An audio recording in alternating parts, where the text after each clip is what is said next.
मित्रांनो, साधी माणसं या मालिकेच्या आजच्या भागामध्ये आपण पाहणार आहोत. सुरुवातीला निरूपा आणि मीरा किचनमध्ये असतात. निरूपा मीराला बोलत असते, एवढं सगळं सामान कसं काय संपलं? काजू, बदाम, बेदाणे कसे काय एवढे संपले आहेत? मीरा बोलते की हे कामाला जाणार आहेत ना, म्हणून मी लाडू, चिवडा, शंकरपाळी केली आहे. निरूपा बोलते की का? दिवाळी आहे का आता?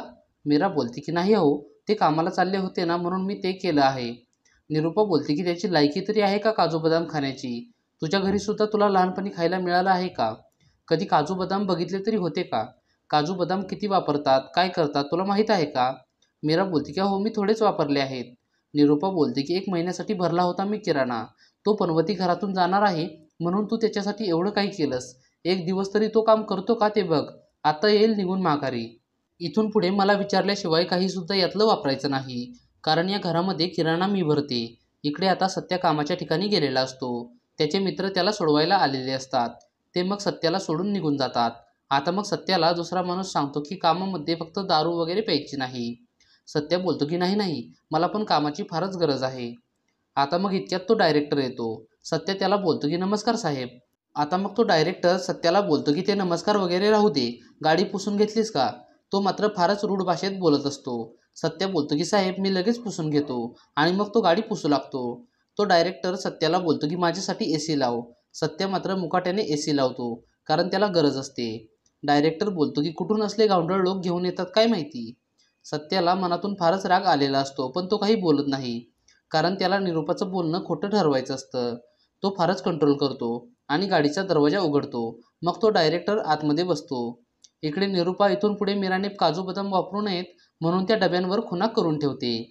आणि मग ती केचपेनने बरणीवर खुणा करत असताना मीराला बोलते, आता इथून खाली हे बदाम आणि काजू मला आलेले दिसले नाही पाहिजेत. मीरा मात्र शांतपणे उभी असते. ती बिचारी हो बोलते. काही वेळाने मीरा सत्याला फोन ट्राय करत असते, पण सत्या फोन उचलत नसतो. आता मग इतक्यात सत्याचे वडील येतात. ते मीराला बोलतात की काय झालं मीरा? मीरा बोलते की ते पोहोचलेत का नाही ते अजून त्यांनी काही कळवलं नाही. पण मग सत्याचे वडील लगेच सत्याला फोन लावतात. सत्या फोन उचलतो. आता मग त्याचे वडील बोलतात की कामाच्या ठिकाणी पोहोचला का? काम वगैरे कसं आहे? सत्या बोलतो की काम चांगलं आहे आणि माणसं सुद्धा चांगली आहेत. आता मग मीराला फार आनंद होतो आणि मग सत्याचे वडील फोन ठेवतात. निरूपा बोलते की तू त्याची वाट बघू नको, तो आजच परत येणार आहे. त्याची वाट बघायची काही सुद्धा गरज नाही. तो कुठेच कामाला कधीच टिकू शकणार नाही. काही वेळाने मीरा स्वयंपाक करणार असते आणि मग ती भातासाठी तांदूळ घेत असते. मीराने 2 वाट्या तांदूळ घेतल्यावर निरूपा तिला ओरडते. मीरा बोलते की आपण रोज 2च वाट्या तांदूळाचा भात करतो. निरूपा बोलते की पण आता तो खादाडा पनवती या घरामध्ये नाहीये ना, त्यामुळे त्याच्या नावाचा भात करायची काहीच गरज नाही. तुझ्या आईने तुला शिकवलं नाही वाटतं. तुमच्या घरामध्ये अशीच अन्नाची नासधूस वगैरे करायचे का? ते तांदूळ कमी कर पहिलं. आणि मग ती मीराला तांदूळ फारच कमी करायला सांगते. निरूपा मीराचा वारंवार अपमान करत असते, पण मीरा मात्र शांतपणे सगळं काही सहन करते. आता मग काही वेळाने सगळेजण जेवण करायला बसलेले असतात. सत्याचे वडील आणि त्याचा भाऊ सुद्धा बसलेले असतात. सत्याचा भाऊ मीराला बोलतो की सत्या दादाची आठवण जास्तच येत आहे वाटतं. सारखा 3-3 मिनिटाला तू फोन बघत आहेस. दादाला सकाळपासून फोन केलास का नाही? मीरा बोलते की नाही अहो, शपथ मी सकाळपासून फोनच नाही केला. सत्याचा भाऊ बोलतो की अगं राहू दे, एवढं स्पष्टीकरण द्यायची काहीच गरज नाही. पण आज सत्यदादाची मात्र फारच आठवण सर्वांना होत आहे. सत्याचे वडील बोलतात की खरंच सत्यजितची आज फारच आठवण येत आहे. निरूपा मात्र विचार करू लागते की माझ्या पंकजची कोणालाच काहीच पडलेली नाही. त्या पनवतीची मात्र सगळेजण आठवण काढत आहेत. सत्याचे वडील मग मीराला बळजबरी हाताला धरून त्यांच्यासोबत जेवण करायला बसवतात. निरूपा मीराकडे रागाने पाहत असते, त्यामुळे मीरा नको बोलत असते. पण सत्याचे वडील तिला फोर्स करतात.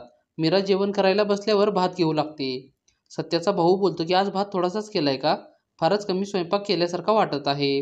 नेमकी मीरा भात घेत असते आणि मग निरूपा बोलते, अरे आतमध्ये भात आहे, तुला घ्यायचाय तेवढा घे, आणि ती मीराकडे रागाने पाहू लागते.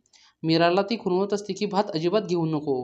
मीरा मात्र आता फारच विचार करू लागते आणि तिला फारच टेन्शन येतं. सत्याचे वडील बोलतात की मीरा अगं भात घे ना, आहे ना आतमध्ये, कारण मीराने फारच थोडासा भात घेतलेला असतो. निरूपा बोलते की हो, चिमणीसारखं खाणं आहे तिचं, ती मात्र फारच थोडं खाणार. इतक्यात मग निरूपाला कोणाचा तरी फोन येत असतो. ती मग फोन घेण्यासाठी तिथून उठून जाते, पण ती जाता जाता मीराला डोळ्यानेच खुणवून जाते. मीराला मात्र आता रडायला आलेलं असतं. निरूपा निघून गेल्यावर सत्याचे वडील मीराला बोलतात, मीरा तू निरूपाचं बोलणं अजिबात मनावर घेऊ नकोस, ती मनाने फारच चांगली आहे. आई म्हणाली तशी तू या घराला सांभाळशील ना?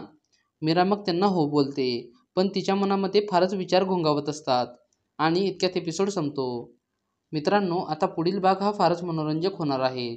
पुढील भाग पाहण्यासाठी व्हिडिओला लाईक करा आणि चॅनेलला सबस्क्राईब करायला विसरू नका. धन्यवाद.